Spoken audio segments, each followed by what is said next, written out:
આ વિવાદ લિંબાયત વિસ્તારના શાસ્ત્રી ચોક, ગલી નંબર 2 આવેલ સર્વે નંબર 42/2 અને સર્વે નંબર 43/2 ને લઈને છે.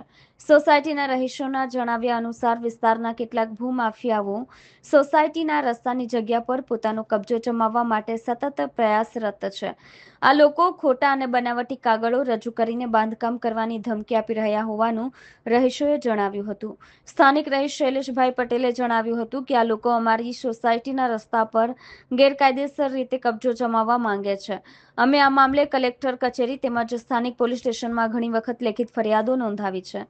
કલેક્ટર કચેરીમાં આ જમીન સંદર્ભે લેન્ડ ગ્રેબિંગની પણ ફરિયાદ કરવામાં આવી છે, પરંતુ હજુ સુધી કોઈ પગલાં લેવાયા નથી. રહીશોએ લિંબાયત ઝોન કચેરીમાં પણ આ અંગે રજૂઆત કરી હતી.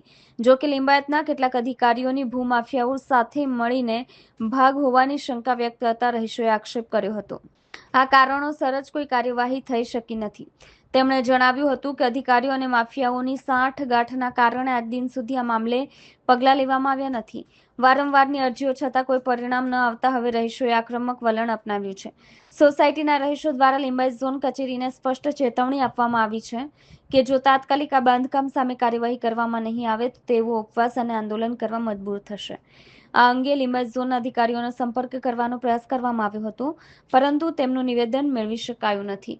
હવે જોવું રહ્યું કે વહીવટીતંત્ર આ મામલે કેટલી ઝડપથી કાર્યવાહી કરે છે અને સોસાયટીના રહીશોની સમસ્યાનો ઉકેલ લાવે છે.